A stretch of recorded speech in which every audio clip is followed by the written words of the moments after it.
Well, let's move on to a couple invasive species. Sure. All right, so what one do you want to tackle first? Do you want to tackle plants or animals? Let's talk about animals. So I brought some examples of species that were particular problems on the Big Island. The Big Island is faced with some of the worst problems for invasive species. They are by far the island that has the most widespread little fire ant, which I brought a photo of today. The little fire ant is a species of ant that's incredibly tiny. The ants are about 1/16 of an inch long. And the problem with little fire ants is that they have really large colony sizes, and they have the ability to become the dominant species in almost any kind of habitat. So whether it's an urban environment, an agricultural land, or a natural area, these ants can dominate the landscape. They have severe negative impacts on humans in that they have this very powerful sting that's coordinated amongst the ants. So the ants will not sting you at first. They'll sort of cluster onto the skin, and then through the release of a pheromone chemical, coordinate a timed release of their sting, which can be really powerful.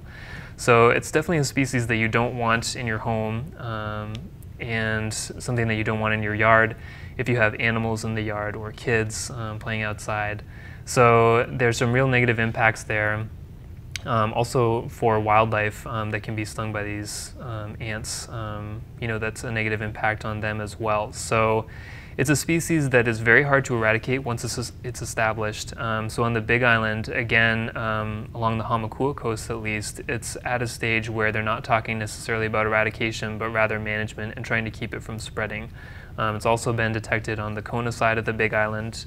There was a population on Maui that was pretty persistent, but the Hawaii Department of Agriculture sponsors a Hawaii Ant Lab program that is specialized to deal with these sorts of cases. And then we also have the Maui Invasive Species Committee. So those groups, along with some others, have been tackling the problem on Maui. And I believe that they have eradicated the local infestation of little fire ants there because they caught it early, knew what to look for, and were prepared to respond to it. On Kauai, there's one location that has had a persistent infestation of little fire ant for about 10 years now, and the issue there is access for control and also having the funding and permitting in place to respond to the infestation. So far, groups on Kauai have been successful in keeping it from spreading to other areas, but the population still exists there. And so it's something that we have to monitor and hope that it doesn't spread before we have the opportunity to really respond to it and hopefully eradicate it on that island. Now the permitting part, let's talk about that. That's the ability to go on private land with or without the owner's permission? Well, that's part of it. I mean, I think that these groups that do control work always want to work with landowners and obtain permission before going onto property. So there's permits for access, but then also permits for pesticide use. So there are a lot of products that are developed very creatively by the conservation community to address these concerns, but they have to be permitted for use before we can put them out into the environment. So that's another area where that's something that can hold up projects in responding to new threats of invasive species. So how does the homeowner know if they have them? Is this where you put peanut butter on a stick? Yeah, that's right. I think I remember this, but how does anybody that's watching today, if they want to know? Sure. There was actually a program on Maui for a while where school kids were taking home jars, and then they would have chopsticks with peanut butter on them. You put it out in the yard for half an hour or so, and then you take the sample, put it in a bag, and then you would take it back to school and give it to a scientist who would ID whatever ant species had come to your chopsticks. And so that was a great way that they involved kids in education and community monitoring for that species. But that method is also used by the Department of Agriculture or the Hawaii Ant Lab for detecting ant species in cargo containers or shipments of plants that might go inter-island. So yeah, peanut butter is a great attractant. Well, one of the reasons I love this show is because I learned so much. And when you said Hawaii Ant Lab, I have never heard of the Hawaii Ant Lab. What is this? So they're actually a really interesting group. They are based out of Hilo, and they're funded partially through the Department of Agriculture, partially through the Hawaii Invasive Species Council. We have an annual budget that we use to fund projects such as the Hawaii Ant Lab, and they have some other funding sources as well. But basically it's expert entomologists and some support staff that do research on ants, do research on eradication methods, and they also try to develop response tools that can be used to manage infestations. So they've invented some really creative ways of deploying pesticides and attractants that try to control infestations. So they have something called the spackler of death, which is basically a paint spackler that's used to project an attractant bait and also a pesticide into tree areas that you wouldn't be able to reach otherwise. One of the problems with little fire ant is that it's an arboreal ant species, so it can exist not only on the ground, but it can make nests and colonies that are living up in the tops of trees. So it can be really difficult to control if you don't have a way to get pesticides up into tree branches where they might be living. Ooh, and when you're a little kid and want to, crawl up the trees, I used to do that. Ooh, you might get into some ants. Exactly, yeah. Ooh. So I know there are some people that I've talked to on the Big Island who, they have young children that they don't put on the ground and have trouble finding opportunities to learn to crawl and walk because the ground has these stinging ants. Parents don't want their children moving around in areas that are infested with ants. So if anybody's watching and if you have them, who should they call? They can call the Hawaii Ant Lab in Hilo. They can also call, we have a statewide pest hotline, it's 643-PEST. And it connects to a phone tree, so depending on what island you're on when you call, it connects to a different set of experts that can best address your concern.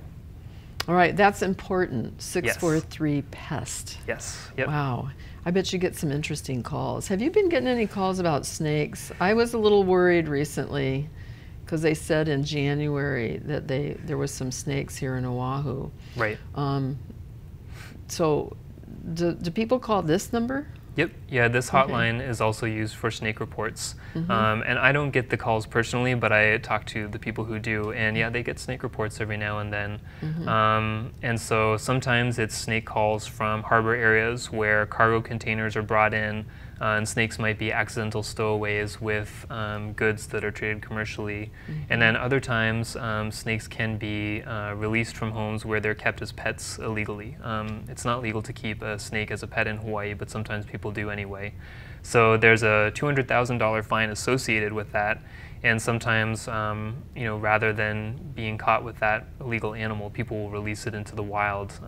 And so sometimes snake calls are from that. So these amnesty programs that we have are wonderful, and I hope we continue to have them because we don't want to discourage people. I mean, a pet, when you have a pet and you get attached to your pet, I can understand people loving their pet and you don't want to leave it behind. But the reality is our environment will not tolerate a new species like that because our environment, the animals in our environment do not know how to deal with it. So when a snake comes up, it's like, hello, instead of running away, so it's very dangerous. And I've been following what's happening in the Everglades in Florida, and I'm astonished how the Burmese python, the pythons, and they're just going across the whole southeast of the United States. They are prolific, and they're killing off, like the albatross is almost totally wiped out in the Everglades, and there's other species that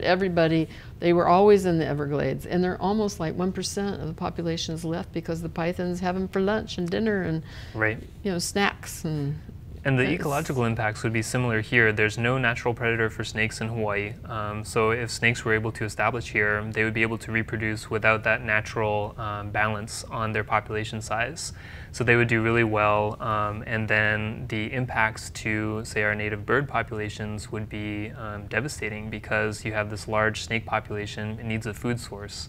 it's going to look to things like native birds to provide food. So this issue happened in Guam after the Second World War. Brown tree snakes were introduced to Guam through some military cargo, most likely. And there were, I believe, 14 species of endemic bird species that were native to Guam, and now there's something like 2 that are left in the wild because the brown tree snake has reproduced unchecked. It's all through the forest, and so it can eat bird eggs whether they're on the ground or up in trees, and so the native bird population has been devastated. So if you go into the Guam forest at night, rather than hearing bird calls, you hear silence. After it had decimated the bird population, the snakes moved on to amphibians, and it has reduced the amphibian population there, which in turn has increased the insect population because you don't have the amphibians to control them. So the forest in Guam has a lot of bugs and no birds and few amphibians. So it's really interesting to walk through and to think how different it must have been just 60 years ago, and to think that that's what could happen to Hawaii if we had an introduction of brown tree snakes here. So with the time we have left, see, I told you it was going to go fast. Sure. With the time we have left, I think it's imperative that we talk about what can we do to make sure there's enough funding, there's enough partnerships, there's enough collaboration, there's enough of us working on this, because I don't really want to see what happened to Guam happen to Hawaii. So, here's, talk to us. You got a minute and Sure. a little over a minute saying why we need to do this. So conservation funding in Hawaii has always been difficult to come by, even in the good economic times. And the reality is that people come to Hawaii because it's naturally beautiful. That's one of the great assets of this state. But we're not investing in protecting that environment. So currently there are some bills in the legislative session this year that would provide funding for watershed protection, including mitigating invasive species in watershed areas. Those funds would go into the Natural Area Reserve Fund, which is administered by the Department of Land and Natural Resources for protecting priority watershed areas and other high conservation value habitats in Hawaii. So anything that people see in the ledge session that can provide funds for conservation always helps. And contacting legislators to make sure that your legislative senators and representatives know that the environment is an important issue to you, that's something that people can do to really make a difference. Really, and I think that, clearly government plays a role in many areas, but I would say, besides public education, besides our prisons, other things that we take for granted with government, clearly this issue of tackling invasive species I see as a government function, very well coordinated, and I hope the public, it's really a challenge for us, and I hope the public works with us to try to figure out how to fund, how to make sure that we tackle these problems so that we keep the environment, the way we love it currently today, and for future generations. We really have to tackle it, or we're going to end up with, not being able to go out on the beach because we've got fire ants, and so it's a big deal. Yep. But thank you for coming today. Yeah, thank you for having me. This was great. Yeah, I really appreciate it. Thanks for joining us, and take care, and aloha.